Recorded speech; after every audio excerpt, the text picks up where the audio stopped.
नमस्कार दोस्तों, स्वागत करते हैं आपका हमारे चैनल में। धार्मिक और आध्यात्मिक कहानियाँ सुनने के लिए हमारे चैनल को जरूर सब्सक्राइब करें। आज की कहानी का नाम है भगवान को भक्त ने वश में किया। एक आदमी था जिसका नाम रतन था। वह स्वभाव से बहुत ही सरल था, लेकिन वह कुछ काम नहीं करता था। सारे दिन खाना और फिर सो जाना। वह सफल होने के लिए कुछ नहीं करता था। खाना खाने के अलावा उसके पास कुछ भी काम नहीं था। जब भी किसी के घर जाता तो खूब भर पेट के खाना खाता और फिर वहीं पर ही आराम करने के लिए बैठ जाता और यही कहता रहता, दाने दाने पर लिखा है खाने वाले का नाम।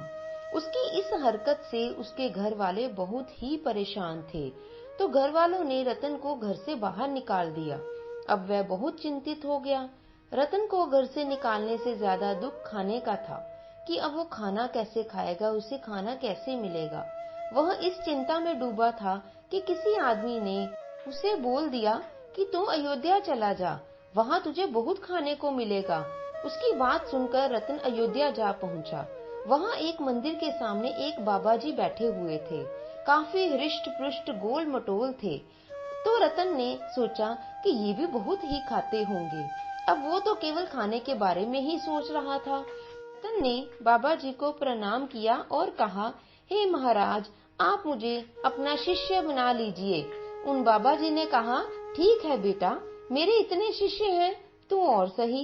बाबा जी ने रतन को गुरु मंत्र दिया और अपना शिष्य बना लिया। रतन ने बाबा जी से कहा कि मुझे यहाँ रहकर क्या करना होगा। तो बाबा जी ने कहा कि 2 वक्त जब आरती हो रही हो तब तुम्हें खड़े रहना होगा और राम नाम का सुमिरन करना होगा, और 2 वक्त पंगत लगेगी तो उसमें तुम खाना खा लेना। ये सुनकर रतन ने कहा, जी महाराज, 2 बार की पंगत से मेरा काम नहीं चलने वाला। ये बात सुनकर बाबा जी को बहुत ही हंसी आ गई और बाबा जी ने कहा कि कोई बात नहीं, तू 4 वक्त की रोटी खा लेना। सुनकर तो रतन बहुत ही खुश हुआ कि करना कुछ नहीं है और बैठे बैठे खाने को भी मिलेगा।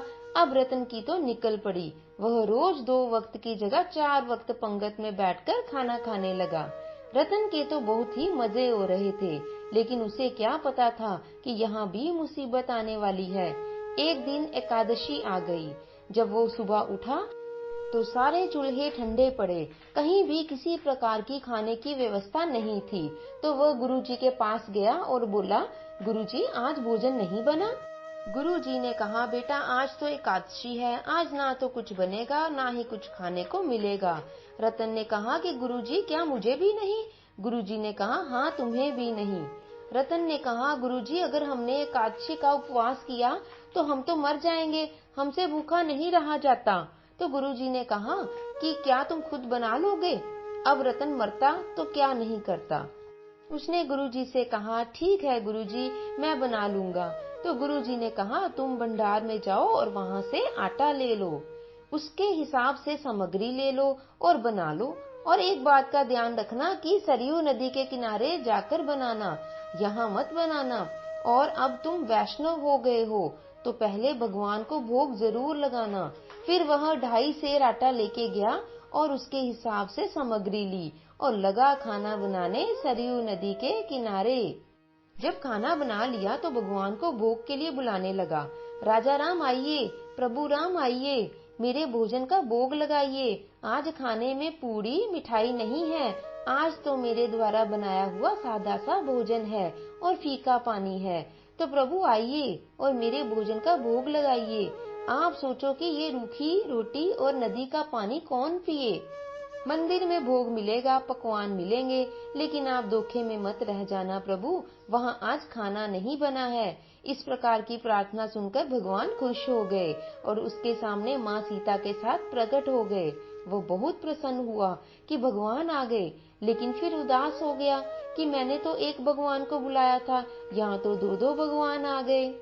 लेकिन कोई बात नहीं, आप थोड़ी तो हमारी एकादशी करा ही दोगे। भगवान ने भोग ग्रहण किया और जाने लगे।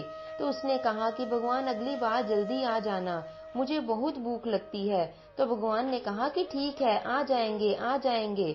अब उसने ये बात गुरुजी को नहीं बताई कि भगवान आए थे। वो तो बहुत ही सरल व्यक्ति था। उसने सोचा कि ऐसे तो सबके ही आते होंगे। अगली एकादशी आई तो उसने गुरुजी से कहा कि थोड़ा तो आटा बढ़ाओ, वहां दो दो भगवान आते हैं, आटा कम पड़ जाता है। गुरुजी ने सोचा कि भूखा रह गया होगा, इसीलिए ही ऐसा कह रहा है। तो गुरुजी ने कहा कि तुम 3.5 सेर आटा ले जाओ। वह 3.5 सेर आटा लेके चला गया। उसी के हिसाब से सामग्री ली और जाके सरयू नदी के किनारे खाना बनाया और भोग के लिए भगवान को बुलाने लगा कि राजा राम आइए, सीताराम आइए, मेरे भोजन का भोग लगाइए। तभी भगवान प्रकट हो गए। लेकिन ये क्या, आज तो भगवान जी सीता मैया के साथ साथ लक्ष्मण जी को भी साथ में ले आए। उसने भगवान से कहा कि अब ये कौन है? भगवान ने कहा कि ये मेरा छोटा भाई है। भक्त ने कहा लेकिन कोई बात नहीं, आप थोड़ी तो हमारी एकादशी करा ही दोगे। भगवान भोग ग्रहण करने लग गए।